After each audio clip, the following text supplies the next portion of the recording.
Hello, friends, ladies, and gentlemen. It's my great honor to have this opportunity to present my recent work in this conference. My research is focused on understanding complex traits and maize breeding by biological big data and statistic models. Today, my topic is the genetic mechanism of heterosis utilization in maize improvement. As we all noted, maize is one of the most used model species for genetics, genomics, and cytobiology. In maize, the hybrid seeds are completely utilized in seed industry worldwide, as the amazing heterosis exists between two distantly related embryos. The hybrid breeding had become the important approach in maize breeding, in which the key is searching the optimal parent combinations for better F1 performance. In genetics, the mechanism of heterosis is the over 100-year problem. Three classic hypotheses had been proposed, including dominance hypothesis, overdominance hypothesis, and epistasis hypothesis.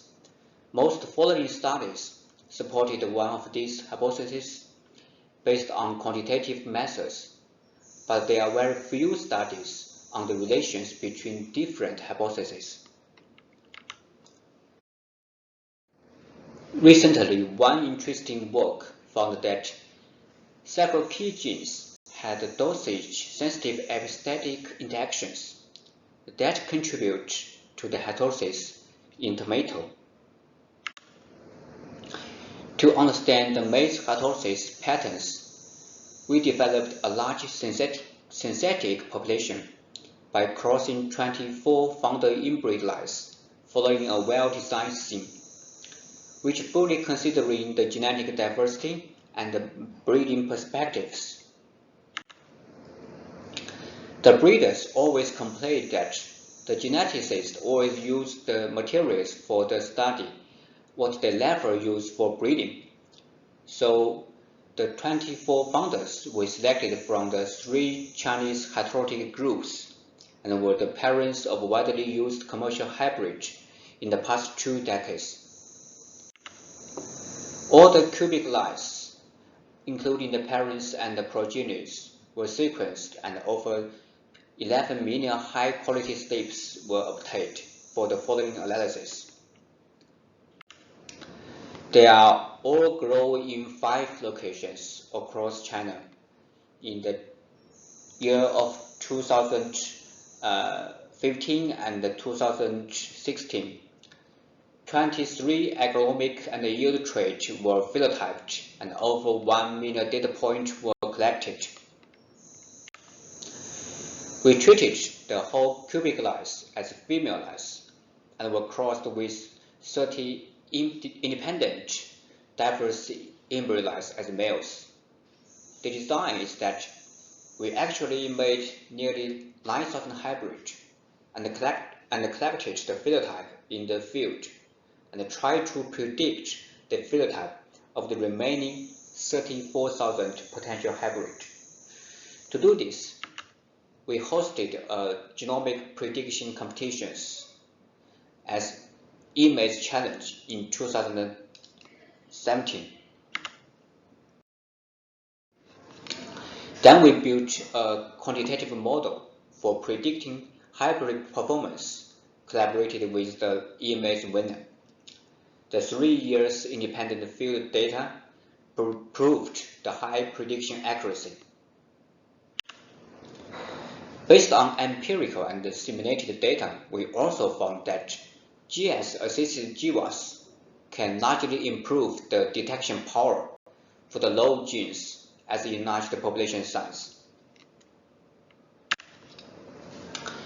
As we realized, the 42,000 F1 populations, the 42,000 F1 hybrid can be seen as 30 sets of half-sibling F1 populations, sharing the cubic population as the maternal population. So to interpret heterosis in our study, we are trying the half-sibling association studies, that is perform GWAS by association maternal genomes with the phenotype from different set of half-sibling F1 population as well as the maternal population.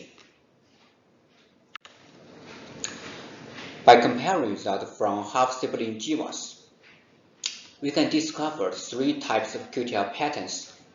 For example, the BR2 locus significantly contributes to the plant height in the maternal population and the middle parent heterosis in the F1 population.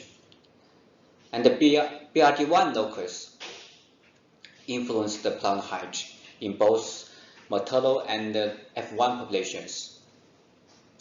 This indicated that BR2 may function as dominance effect, and BRD1 may function as additive effect. And more interesting, we discovered UBS3 locus on the chromosome 6, which was not detected in the maternal, although it is indeed segregated in the maternal population. We propose this type of lawful detected loci on the hybrid background to be the epistasis controlled QTL. In the maternal background, this type of QTLs may be repressed. By further analysis, we found that the BR2 and the UBS3 show very strong epistatic interaction on plant height in the maternal population, but this interaction may statistically disappear in the F1 population. We can see this interesting pattern that the haplotype with green box, you can see here, the green box haplotype seem to be repressed by the BR2 recessive genotype in the maternal. When the maternal population crossed with Zen 58, a paternal line with dominance allele at the BR2 locus, the green box recovered to a higher plant height. So we propose that the interaction cancellation caused by gene dominance may contribute to the heterosis, not only on the plant height but also on the yield weight.